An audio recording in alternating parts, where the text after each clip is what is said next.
ಸಾಮಾನ್ಯ ಪ್ರವೇಶ ಪರೀಕ್ಷೆ 2026 ಕರ್ನಾಟಕ ರಾಜ್ಯದಾದ್ಯಂತ 745 ಪರೀಕ್ಷಾ ಕೇಂದ್ರಗಳಲ್ಲಿ 3,30,000 ವಿದ್ಯಾರ್ಥಿಗಳು ಬರೀಲಿಕ್ಕೆ ಎಲ್ಲ ವ್ಯವಸ್ಥೆಯನ್ನು ಸಿದ್ಧತೆಗಳನ್ನು ಮಾಡಿಕೊಳ್ಳಲಾಗಿದೆ. ತಾವೆಲ್ಲ ವಿದ್ಯಾರ್ಥಿಗಳು ಈಗಾಗಲೇ ಹಾಲ್ ಟಿಕೆಟ್ ಡೌನ್ಲೋಡ್ ಮಾಡಿದ್ದೀರಾ ಅಂತ ಭಾವಿಸ್ತೀನಿ. ಯಾರಾದರೂ ಕೆಲವರು ಮಾಡಿಲ್ಲ ಅಂತಂದರೆ ದಯಮಾಡಿ ಹಾಲ್ ಟಿಕೆಟನ್ನು ಡೌನ್ಲೋಡ್ ಮಾಡ್ಕೊಳ್ಳಿ.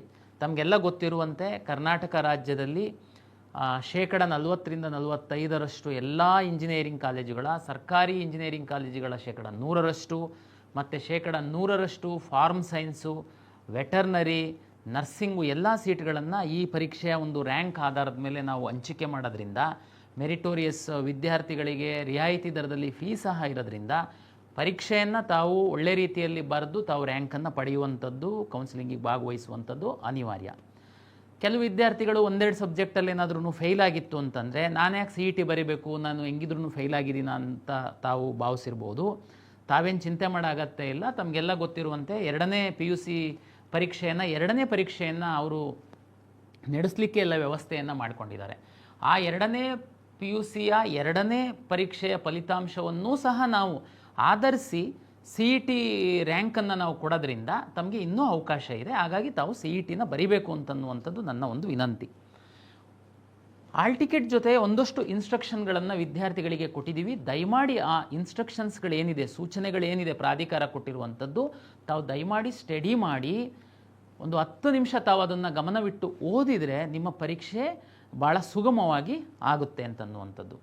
ತಾವೆಲ್ಲರೂ ಹಾಲ್ ಟಿಕೆಟ್ ಡೌನ್ಲೋಡ್ ಮಾಡ್ಕೊಂಡಿರೋರಿಗೆ ತಮಗೆ ಗೊತ್ತಿದೆ. ತಾವು ಹಾಲ್ ಟಿಕೆಟ್ ಡೌನ್ಲೋಡ್ ಮಾಡುವಾಗ ಒಂದು ಡ್ರಾಫ್ಟ್ ಪ್ರಾಕ್ಟೀಸ್ OMR ನಾವು ಕೊಟ್ಟಿದ್ದೀವಿ. ವಿದ್ಯಾರ್ಥಿಗಳೇ ದಯಮಾಡಿ ಅರ್ಥ ಮಾಡ್ಕೊಳ್ಳಿ. ತಾವು ಕೆಲವರು ಖಾಸಗಿ ಕಾಲೇಜವರು OMR ಪ್ರಾಕ್ಟೀಸ್ ಮಾಡಿರ್ಬೋದು, ಕೆಲವು ಸರ್ಕಾರಿ ಕಾಲೇಜಲ್ಲೂ ಮಾಡಿರ್ಬೋದು. ಆದರೆ ಕೆಲವು ವಿದ್ಯಾರ್ಥಿಗಳು OMR ಈ ಸರ್ಕಲ್ಗಳನ್ನ ಬಬಲ್ ಮಾಡುವಂಥದ್ದನ್ನು ಅಭ್ಯಾಸ ಮಾಡಿರಲ್ಲ. ತಾವು ದಯಮಾಡಿ ಒಂದು ಅರ್ಧ ಗಂಟೆ ಕುಳಿತುಕೊಂಡು ಈ OMR ತಿದ್ದುವಂಥ ಕೆಲಸವನ್ನು ಮಾಡಿ. ನಿಮಗೆ ಸ್ವಲ್ಪ ಕಾನ್ಫಿಡೆನ್ಸ್ ಬರುತ್ತೆ. ಮೊದಲ ದಿನ ಮೊದಲ ಪತ್ರಿಕೆಯಲ್ಲಿ ನಿಮಗೆ ಗೊಂದಲ ಆಗುವಂಥದ್ದು ತಪ್ಪುತ್ತೆ. ದಯಮಾಡಿ ಅದನ್ನು ಮಾಡಿ. ಮತ್ತು ಆ ಪ್ರಾಕ್ಟೀಸ್ OMR ತಾವು ಪರೀಕ್ಷಾ ಕೇಂದ್ರಕ್ಕೆ ತೆಗೆದುಕೊಂಡೋಗ ಅಗತ್ಯ ಇಲ್ಲ. ಹಾಲ್ ಟಿಕೆಟನ್ನು ತೆಗೆದುಕೊಂಡೋದ್ರೆ ಸಾಕು. ಪ್ರಾಕ್ಟೀಸ್ OMR ಪ್ರಾಕ್ಟೀಸ್ ಮಾಡಿ ತಾವು ಅದನ್ನು ಹರಿದು ಹಾಕುವಂಥದ್ದು ಒಳ್ಳೆಯದು. ಡ್ರೆಸ್ ಕೋಡಿಗೆ ಸಂಬಂಧಪಟ್ಟಂತೆ ಸಾಕಷ್ಟು ಮೀಡಿಯಾದಲ್ಲಿ, ಸೋಷಿಯಲ್ ಮೀಡಿಯಾದಲ್ಲಿ, ವಾಟ್ಸಪ್ಪಲ್ಲಿ ಎಲ್ಲ ಬೇರೆ ಬೇರೆ ಥರ ಗೊಂದಲ. ಏನು ತಾವು ತುಂಬ ಟೆನ್ಷನ್ ಡ್ರೆಸ್ ಕೋಡಿಗೋಸ್ಕರ ಮಾಡ್ಕೊಳ್ಳುವಂಥ ಅಗತ್ಯ ಇಲ್ಲ. ತಾವೇ ಅರ್ಥ ಮಾಡ್ಕೊಳ್ಳಿ.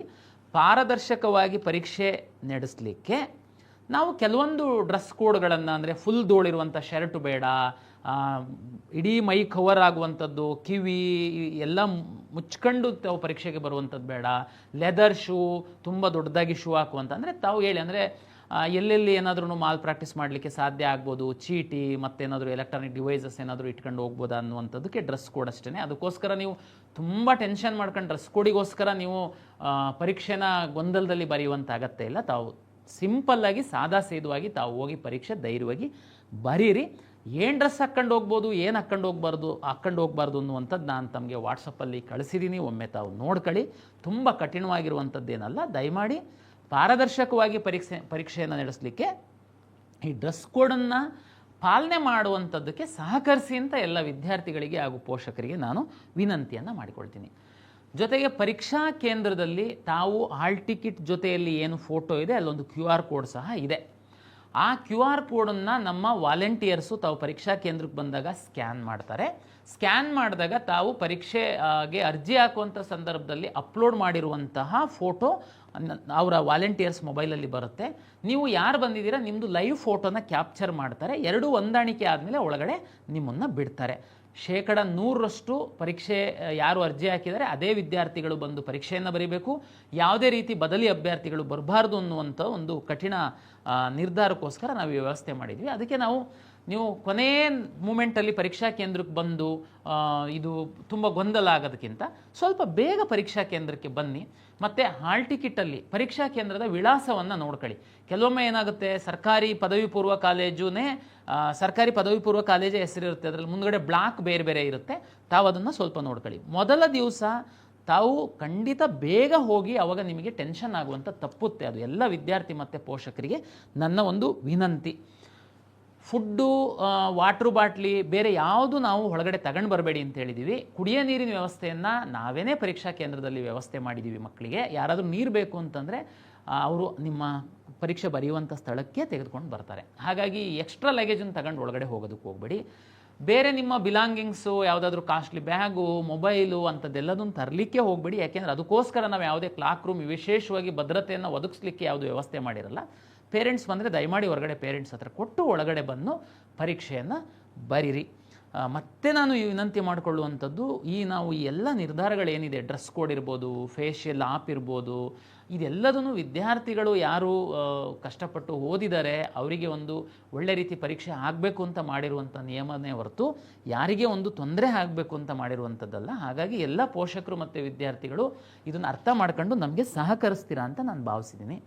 ಪರೀಕ್ಷೆ ಪಾರದರ್ಶಕವಾಗಿ ಆಗಲಿಕ್ಕೆ ತಮಗೆಲ್ಲ ಗೊತ್ತಿದೆ, CC ಕ್ಯಾಮ್ರಾಗಳು ಎಲ್ಲ ಕ್ಲಾಸ್ ರೂಮಲ್ಲಿ ನಾವು ಅಳವಡಿಸಿರ್ತೀವಿ. ಆಯ್ದ ಕೇಂದ್ರಗಳಲ್ಲಿ ಜಾಮರ್ಗಳನ್ನ ಸಹ ನಾವು ಅಳವಡಿಸಿರ್ತೀವಿ. ಪರೀಕ್ಷೆ ದಿವಸ ತಾವು ಮೊದಲು 4 ಪತ್ರಿಕೆಗಳು ಇರುತ್ತೆ. ಕೆಲವರು ಬಯಾಲಜಿನ ಬರಿದೇ ಇರ್ಬೋದು, ಇಂಜಿನಿಯರಿಂಗಿಗೋಸ್ಕರ PCM ಬರಿಬೋದು. ವಿದ್ಯಾರ್ಥಿಗಳಿಗೆ ನಾನು ಹೇಳುವಂಥದ್ದು, ಮೊದಲ ಪತ್ರಿಕೆ ನಾವು ಎಲ್ಲ ಸಿಲೆಬಸ್ಸನ್ನು ತಾವು ವೆಬ್ಸೈಟಲ್ಲಿ ಪಬ್ಲಿಷ್ ಮಾಡಿದ್ದೀವಿ. ಸಿಲೆಬಸ್ ಆಧಾರದ ಮೇಲೇ ನಿಮಗೆ ಪ್ರಶ್ನೆ ಪತ್ರಿಕೆ ಬಂದಿರುತ್ತೆ. ಆದ್ರೂ ವಿದ್ಯಾರ್ಥಿಗಳಿಗೆ ನಾನು ಒಂದು ತಿಳಿ ಹೇಳುವಂಥದ್ದು ಏನು ಅಂತಂದರೆ, ತಾವು ಗೊಂದಲಕ್ಕೊಳಗಾಗಬೇಡಿ. ಉದಾಹರಣೆಗೆ ಮೊದಲನೇ ದಿನ ಪತ್ರಿಕೆ ಸ್ವಲ್ಪ ಕಷ್ಟ ಇದ್ದಿರ್ಬೋದು, ನೀವೇನು ಚಿಂತೆ ಮಾಡೋದಕ್ಕೆ ಹೋಗಬೇಡಿ. ಇನ್ನೂ 3 ಪತ್ರಿಕೆ ಇರುತ್ತೆ. 2ನೇ ಪತ್ರಿಕೆ ಸಹ ಸ್ವಲ್ಪ ಕಷ್ಟ ಇದ್ದಿರ್ಬೋದು. ಆರಂಭದಲ್ಲಿ ಪರೀಕ್ಷೆ ಬರೆಯುವಾಗ ತಮಗೆ ಕಷ್ಟ ಆಗ್ಬೋದು. ಯಾವುದೋ ಒಂದು ಆರಂಭದ್ದು ನಾವು ಬೇರೆ ಬೇರೆ ಸೀರೀಸ್ ಮಾಡಿರೋದ್ರಿಂದ ಆರಂಭದ್ದು ಪ್ರಶ್ನೆಗಳೇ ನಿಮಗೆ ಕಷ್ಟ ಅನಿಸ್ಬೋದು. ಹಂಗಂತಿದ್ದಂಗೆ ನೀವು ಟೆನ್ಷನ್ನು ಗೊಂದಲ ಮಾಡ್ಕೊಂಡ್ರೆ ಉಳಿದ ಪ್ರಶ್ನೆಗಳನ್ನು ನಿಮಗೆ ಗೊಂದಲ ಆಗುತ್ತೆ. ಯಾಕೆಂದರೆ ತಮಗೆಲ್ಲ ಗೊತ್ತಿದೆ, PUCಯ 50% ಮಾರ್ಕ್ಸು, CETಯ 50% ಮಾರ್ಕ್ಸನ್ನು ತಗೊಂಡು ನಾವು CET ರ್ಯಾಂಕ್ ಕೊಡುವಂಥದ್ದು. ಹಾಗಾಗಿ ನೀವು ಕಾನ್ಫಿಡೆಂಟಾಗಿ ಎಕ್ಸಾಮ್ ಬರೀರಿ. ಒಂದೆರಡು ಪ್ರಶ್ನೆಗಳು ಅಥವಾ ಆರಂಭದ ದಿನದ ಪತ್ರಿಕೆಗಳು ತಮಗೆ ಟಫ್ ಆಗಿದೆ ಅಂತಿದ್ದಂಗೆ ಉಳಿದು ಪತ್ರಿಕೆಗಳಲ್ಲೆಲ್ಲ ನೀವು ಗೊಂದಲ ಮಾಡ್ಕೊಂಡು ಸುಮ್ಮನೆ ಟೆನ್ಷನ್ ಮಾಡ್ಕೊಂಡ್ಬಿಟ್ಟು ಆ ಪತ್ರಿಕೆಗಳನ್ನೂ ಹಾಳು ಮಾಡ್ಕೊಳ್ಳೋದಕ್ಕೆ ಹೋಗಬೇಡಿ. ಹಾಗಾಗಿ ಇನ್ನೂ ಏನು 3-4 ದಿನ ಇದೆ ಪರೀಕ್ಷೆಗೆ, ತಾವು ಶಾಂತ ರೀತಿಯಿಂದ ತಾವು ಅಭ್ಯಾಸ ಮಾಡಿ ಪರೀಕ್ಷಾ ಕೇಂದ್ರಕ್ಕೆ ಬೇಗ ಹೋಗಿ ಶಾಂತವಾಗಿ ಪರೀಕ್ಷೆಯನ್ನು ಬರೀರಿ. ತಮಗೆಲ್ಲ ಗೊತ್ತಿರುವಂತೆ ಇಂಜಿನಿಯರಿಂಗ್ ರ್ಯಾಂಕಿಗೆ PCM CETದು ಮತ್ತು 50% PUCದು ತಗೊಳ್ತೀವಿ.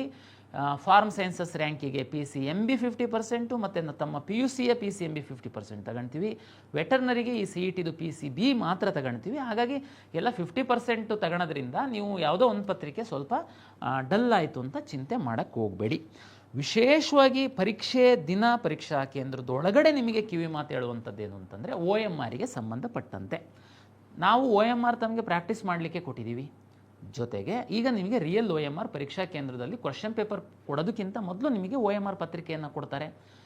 ಮೊದಲು ದಿನ ವಿದ್ಯಾರ್ಥಿಗಳು ಸ್ವಲ್ಪ ಗೊಂದಲದಲ್ಲಿ ಸಾಕಷ್ಟು ತಪ್ಪು ಮಾಡ್ತಾರೆ. ಅದನ್ನು ತಪ್ಪು ಮಾಡಬೇಡಿ. ನಿಮಗೆ ಆರಂಭದಲ್ಲಿ ಬೇಗ ಕೊಡೋದ್ರಿಂದ ನೋಡಿ, ನಿಮಗೆ 4 ಕಾಲಮ್ಗಳು ಮಾತ್ರ ಪ್ರಶ್ನೆ ಪತ್ರಿಕೆ ಬರೋದ್ರೊಳಗಡೆ ತುಂಬಿಸುವಂಥದ್ದು. ಅಂದರೆ ಪ್ರಶ್ನೆ ಪತ್ರಿಕೆ ಅಧಿಕೃತವನ್ನು ಶುರು ಮಾಡೋದಕ್ಕಿಂತ ಮೊದಲು ತುಂಬಿಸುವಂಥದ್ದು. ದಯಮಾಡಿ ನಾವು OMR ಪತ್ರಿಕೆಯಲ್ಲಿ ತಪ್ಪಿಲ್ಲದೇನೆ ತಮ್ಮ ಹೆಸರನ್ನು ಬರಿಬೇಕು. ಜೊತೆಗೆ CET ಸಂಖ್ಯೆ ಏನು 9 ನಂಬರ್ನ ಒಂದು CET ಸಂಖ್ಯೆ ಇದೆ, ಅದನ್ನು ತಾವು ದಯಮಾಡಿ ಬರಿಬೇಕು. ಮತ್ತು ಪ್ರಶ್ನೆ ಪತ್ರಿಕೆಯಲ್ಲಿ ವರ್ಷನ್ ಕೋಡು ತಮಗೆಲ್ಲ ಗೊತ್ತಿದೆ. A1, B1, C1 ಮತ್ತು A2, A3 ಈ ಥರ ವರ್ಷನ್ ಕೋಡ್ಗಳನ್ನ ಬೇರೆ ಮಾಡಿರುತ್ತೆ. ತಮಗೆಲ್ಲ ಗೊತ್ತು. ಕ್ವಶನ್ ಮತ್ತು ಆನ್ಸರ್ ಎಲ್ಲ ಜಂಬ್ಲಿಂಗ್ ಆಗಿರುತ್ತೆ, ಯಾರು ಕಾಪಿ ಮಾಡಲಿಕ್ಕೆ ಆಗಲ್ಲ. ಹಿಂದೆ ಹಂಗೆ ಏನಾದರೂ ಹಿಂದಿನವನು ಮುಂದಿನ ನೋಡ್ಬಿಟ್ಟು ಅವನು ಕ್ವಶನ್ ನಂಬರ್ 1ಗೆ B ಹಾಕಿದ್ದಾನೆ, ನಾನು B ಹಾಕೋಣ ಅಂತಂದರೆ ಅದು ಅವ್ನು ಕ್ವಶನ್ ಓದಾಗಿರಲ್ಲ, ಆನ್ಸರ್ ಓದಾಗಿರಲ್ಲ.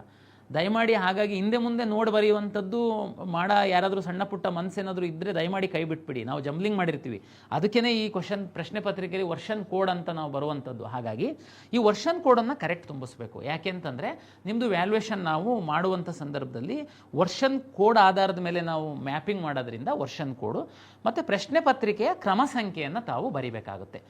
ಇಷ್ಟನ್ನು 60 ಪ್ರಶ್ನೆಗಳ ಪ್ರಶ್ನೆ ಪತ್ರಿಕೆಯನ್ನು ತಾವು ಓಪನ್ ಮಾಡಿ ಆನ್ಸರ್ ಮಾಡೋದಕ್ಕೆ ಪೂರ್ವದಲ್ಲಿ ಈ 4 ಕಾಲಮ್ಗಳು ಸ್ಪಷ್ಟವಾಗಿ ತಾವು ತುಂಬಬೇಕು ಅಂತನ್ನುವಂಥದ್ದು ನನ್ನ ವಿನಂತಿ. ಮತ್ತು OMR ಕ್ರಮ ಸಂಖ್ಯೆ ಮತ್ತು ಪ್ರಶ್ನೆ ಪತ್ರಿಕೆ ಕ್ರಮ ಸಂಖ್ಯೆ ಒಂದೇ ಇರ್ಬೋದು, ಇರ್ದೇನೂ ಇರ್ಬೋದು, ಅದಕ್ಕೇನು ಚಿಂತೆ ಮಾಡಬೇಡಿ. ಪ್ರಶ್ನೆ ಪತ್ರಿಕೆಯ ಕ್ರಮ ಸಂಖ್ಯೆ ಮತ್ತು ಈ ವರ್ಷನ್ ಕೋಡು ಮತ್ತು ತಮ್ಮ CET ನಂಬರ್ನ ತಾವು OMRಲ್ಲಿ ಸ್ಪಷ್ಟವಾಗಿ ತುಂಬುವಂಥದ್ದು ಬಹಳ ಮುಖ್ಯ. ಕೊನೆಗೆ ಲಾಸ್ಟಿಗೆ ಸಹಿ ಮಾಡುವಂಥದ್ದು ಬಹಳ ಮುಖ್ಯ. ತಾವು ದಯಮಾಡಿ ಇದನ್ನು ಮಾಡಬೇಕು, ತಪ್ಪಿಲ್ಲದೆ ಸಮಾಧಾನವಾಗಿ ಮಾಡಬೇಕು ಅಂತೇಳಿ ನನ್ನ ಒಂದು ವಿನಂತಿ. ಇದು ತಮಗೆಲ್ಲ ಮತ್ತೆ ತಮಗೆಲ್ಲ ಗೊತ್ತಿದೆ. OMR ನಿಮಗೆ ಒಂದು ಕಾರ್ಬನ್ ಕಾಪಿ ನಾವು ಕೊಡ್ತೀವಿ. ಆದರೆ ನಿಮ್ಮ ಫ್ರೆಂಡ್ಸ್ದು ಆ ಪರೀಕ್ಷಾ ಕೇಂದ್ರದಲ್ಲಿ ಬೇರೆಯವ್ರದ್ದೆಲ್ಲ ಏನು ನಿಮಗೆ ಸಿಕ್ಕಿರಲ್ಲ. ನಾವು ಪಾರದರ್ಶಕತೆಯ ಭಾಗವಾಗಿ CET ಪರೀಕ್ಷೆಯಲ್ಲಿ ಸಹ 3,30,000 ವಿದ್ಯಾರ್ಥಿಗಳು ಏನು ಬರೀತಾ ಇದ್ದಾರೆ, 745 ಪರೀಕ್ಷಾ ಕೇಂದ್ರಗಳಲ್ಲಿ ರಾಜ್ಯಾದ್ಯಂತ ಬರೀತಾ ಇದ್ದಾರೆ. ಪ್ರತಿ ಪರೀಕ್ಷಾ ಕೇಂದ್ರವಾರು ಎಷ್ಟು ವಿದ್ಯಾರ್ಥಿಗಳು ಪರೀಕ್ಷೆಯನ್ನು ಬರೆದಿದ್ದಾರೆ ಅಷ್ಟು ವಿದ್ಯಾರ್ಥಿಗಳ OMRನ ನಾವು ಕರ್ನಾಟಕ ಪರೀಕ್ಷಾ ಪ್ರಾಧಿಕಾರದ ವೆಬ್ಸೈಟಲ್ಲಿ ಅಪ್ಲೋಡ್ ಮಾಡ್ತೀವಿ. ಹಾಗಾಗಿ ತಾವು ಪಾರದರ್ಶಕವಾಗಿ ಪರೀಕ್ಷೆ ನಡೆಯುವ ಭಾಗವಾಗಿ ಅಪ್ಲೋಡ್ ಮಾಡುವಂಥದ್ದು. ಮತ್ತು ತಮಗೆಲ್ಲ ಗೊತ್ತಿದೆ, ಕೆಲವರಿಗೆ ಒಂದು ಕಾನ್ಫಿಡೆನ್ಸ್ ಇರಲ್ಲ. ಈ ಕಾಂಪಿಟೇಟಿವ್ ಎಕ್ಸಾಮ್ಸಲ್ಲಿ ಏನಾಗುತ್ತೆ, ನೆಗೆಟಿವ್ ವ್ಯಾಲ್ಯೂಯೇಷನ್ ಇರುತ್ತೆ. ಹಾಗಾಗಿ ಸ್ವಲ್ಪ ಡೌಟ್ ಇತ್ತು ಅಂತಂದರೆ ಅವ್ರು ಹಾಕ್ಲಿಕ್ಕೆ ಹೋಗಲ್ಲ, ಯಾಕೆಂದರೆ ನೆಗೆಟಿವ್ ವ್ಯಾಲ್ಯೂಯೇಷನ್ ಇರುತ್ತೆ ಅಂತ. CETನಲ್ಲಿ ತಮಗೆ ಗೊತ್ತಿದೆ ನೆಗೆಟಿವ್ ವ್ಯಾಲ್ಯೂಯೇಷನ್ ಇರಲ್ಲ. 60 ಕ್ವಶನ್ಸಿಗೆ ತಮಗೇನಾದರೂ ಡೌಟ್ ಇತ್ತು ಅಂತಂದ್ರೂ ತಾವು ನಾರ್ಮಲಿ ಹಾಕ್ತೀರಾ, ಬಟ್ ನೆಗೆಟಿವ್ ವ್ಯಾಲ್ಯೂಯೇಷನ್ ಇರಲ್ಲ ಅನ್ನುವಂಥದ್ದು ತಮಗೆ ನಾನು ತಿಳಿಸ್ಲಿಕ್ಕೆ ಇಚ್ಛೆಪಡ್ತೀನಿ. ಇದು 23 ಮತ್ತು 24ಕ್ಕೆ ಪರೀಕ್ಷೆ ಏನು ನಾವು ಕಂಡಕ್ಟ್ ಮಾಡ್ತಾ ಇದ್ದೀವಿ, ತಾವೆಲ್ಲರಿಗೂ ಶುಭವಾಗಲಿ, ಒಳ್ಳೆ ರೀತಿಯಲ್ಲಿ ತಾವು ಪರೀಕ್ಷೆಯನ್ನು ಬರೀರಿ ಅಂತನ್ನುವಂಥದ್ದು ನನ್ನ ಒಂದು ವಿನಂತಿ. ಜೊತೆಗೆ ನನಗೆ ಕೆಲವು ದೂರವಾಣಿ ಕರೆಗಳು ಬರ್ತಾ ಇದೆ. ಸರ್, ನಾವು ಅಗ್ರಿಕಲ್ಚರ್ ಪ್ರಾಕ್ಟಿಕಲ್ ಎಕ್ಸಾಮಿಗೆ ಅರ್ಜಿ ಹಾಕುವಾಗ ನಾನು ಹಾಕಿರಲಿಲ್ಲ. ಆ್ಯಕ್ಚುಲಿ ನಾನು ಅಗ್ರಿಕಲ್ಚರ್ ಇದ್ದೀನಿ, ನಮ್ಮ ತಂದೆದು ಜಮೀನಿದೆ, ಈಗ ಹಾಕಬೇಕು. ನೋಡಿ, 23, 24ಕ್ಕೆ ಪರೀಕ್ಷೆ ಇದೆ. ದಯಮಾಡಿ ನೀವು ಈಗ ಅರ್ಜಿನಲ್ಲಿ ನಾನು ಅದು ಹಾಕಿಲ್ಲ ಇದು ಹಾಕಿಲ್ಲ ಅಂತ ಟೆನ್ಷನ್ ಮಾಡ್ಕೊಂಡು ಹೋದರೆ ಪರೀಕ್ಷೆ ಮೇಲೆ ಪರಿಣಾಮ ಬೀಳುತ್ತೆ. ಪೋಷಕರು ವಿದ್ಯಾರ್ಥಿಗಳಿಗೆ ನನ್ನ ವಿನಂತಿ, ತಾವು ದಯಮಾಡಿ ಯಾವುದು ಹಾಕಿಲ್ಲ ಹಾಕಿದ್ದೀವಿ ಚಿಂತೆ ಮಾಡೋದಕ್ಕೆ ಹೋಗಬೇಡಿ. 23, 24ರದ ಆಲ್ ಟಿಕೆಟ್ ತಗೊಂಡು ಪರೀಕ್ಷೆಯನ್ನು ಬರೀರಿ. 24ನೇ ತಾರೀಕು ಸಂಜೆನೇ ನಾನು ಎಡಿಟ್ ಆಪ್ಷನನ್ನು ಬಿಡ್ತೀನಿ. ಒಂದು ವೇಳೆ ಯಾರಾದ್ರೂ ಏನಾದ್ರೂ ಕ್ಯಾಸ್ಟ್ ಸರ್ಟಿಫಿಕೇಟ್ ಹಾಕಿಲ್ಲ, ಅಗ್ರಿಕಲ್ಚರ್ ಪ್ರಾಕ್ಟಿಕಲ್ ಎಕ್ಸಾಮಿಗೆ ನಾನು ಹಾಕಿಲ್ಲ, ದಯಮಾಡಿ ಎಡಿಟ್ ಮಾಡುವಂತ್ರಿ, ಅವಕಾಶ ಕೊಡೋಣ. ನಮ್ಮ ಹುಡುಗರು ಏನೋ ಮಿಸ್ಟೇಕ್ ಮಾಡಿದ್ದಾರೆ ಅಂತಂದ್ರೆ ಅದನ್ನು ಸರಿಪಡಿಸುವಂಥದ್ದು ನಮ್ಮ ಜವಾಬ್ದಾರಿ ಇರುತ್ತೆ. ಅದಕ್ಕೋಸ್ಕರ ಪರೀಕ್ಷೆ ಹಾಳು ಮಾಡ್ಕೊಂಡ್ಬೇಡಿ. ದಯಮಾಡಿ 24ನೇ ತಾರೀಕು ಸಂಜೆನೇ ನಾನು ಎಡಿಟ್ ಆಪ್ಷನ್ ಕೊಡ್ತೀನಿ. ಈಗ ತಾವು ಫೋನ್ ಮಾಡೋದು, ಅಲ್ಲಿ ಇಲ್ಲಿ ಓಡಾಡೋದು, ಅದು ಇದು ಏನು ನೋಡೋಕ್ಕೆ ಹೋಗಬೇಡಿ. ಪರೀಕ್ಷೆಗೆ ಸಿದ್ಧತೆಯನ್ನು ಮಾಡಿಕೊಳ್ಳಿ. ಪರೀಕ್ಷೆ ನಂತರದ್ದು ದಿನಗಳದ್ದು ನಾನು ಹೇಳ್ತೀನಿ. ಏನಿವೆ ವಿಶೇಷ ಕೆಟಗರಿ ವಿದ್ಯಾರ್ಥಿಗಳಿಗೆ ನಾವು 3ನೇ ತಾರೀಕು ನೀಟ್ ಎಕ್ಸಾಮ್ ಆಗ್ತಿದ್ದಂಗೆ 4ನೇ ತಾರೀಕಿಂದ ನಾವು ಕರ್ನಾಟಕ ಪರೀಕ್ಷಾ ಪ್ರಾಧಿಕಾರದಲ್ಲಿ ದಾಖಲೆ ಪರಿಶೀಲನೆ ಮಾಡುವಂಥದ್ದಕ್ಕೆ ಸಹ ನಾವು ವ್ಯವಸ್ಥೆಯನ್ನು ಮಾಡಿಕೊಳ್ತಾ ಇದ್ದೀವಿ. ಅದನ್ನು ನಾವು ಟೈಮ್ ಟೇಬಲನ್ನು ಪಬ್ಲಿಷ್ ಮಾಡ್ತೀವಿ. ಸದ್ಯಕ್ಕೆ ವಿದ್ಯಾರ್ಥಿಗಳೇ, ಪೋಷಕರೇ, ತಮ್ಮ ಒಂದು ಗುರಿ, ಮನಸ್ಸು, ನಿರ್ಧಾರ ಎಲ್ಲದೂ ಒಳ್ಳೆ ರೀತಿಯಲ್ಲಿ ಪರೀಕ್ಷೆ ಆಗಬೇಕು ಅನ್ನೋದ್ರ ಕಡೆ ನಿಮ್ಮ ಫೋಕಸ್ ಇರಲಿ. ತಮಗೆ ಶುಭವಾಗಲಿ. ಒಳ್ಳೆ ರೀತಿ ಪರೀಕ್ಷೆ ನಡೆಸಲಿಕ್ಕೆ, ಪಾರದರ್ಶಕವಾಗಿ ಪರೀಕ್ಷೆ ನಡೆಸಲಿಕ್ಕೆ ಪ್ರಾಧಿಕಾರ ಸಕಲ ಸಿದ್ಧತೆಯನ್ನು ನಡೆಸ್ಕೊಂಡಿದೆ. ಇದು ಸಹಕಾರ ಆಗಬೇಕು ಅಂತಂದರೆ ಎಲ್ಲ ಪೋಷಕರ ವಿದ್ಯಾರ್ಥಿಗಳ ಸಹಕಾರ ಬೇಕು. ತಾವು ಖಂಡಿತ ಸಹಕಾರ ನೀಡ್ತೀರಾ. ನಿಮ್ಮ ಒಂದು ವಿದ್ಯಾರ್ಥಿಗಳಿಗೆ ಒಳ್ಳೆ ರ್ಯಾಂಕ್ ಬಂದು ಒಳ್ಳೆ ಕಾಲೇಜುಗಳಲ್ಲಿ ಸೀಟ್ ಸಿಕ್ಕಲಿ ಅಂತ ಮತ್ತೊಮ್ಮೆ ಎಲ್ಲ ವಿದ್ಯಾರ್ಥಿಗಳಿಗೆ ಕರ್ನಾಟಕ ಪರೀಕ್ಷಾ ಪ್ರಾಧಿಕಾರದಿಂದ ಶುಭವನ್ನು ನಾನು ಕೋರ್ತೀನಿ. ನಮಸ್ಕಾರ.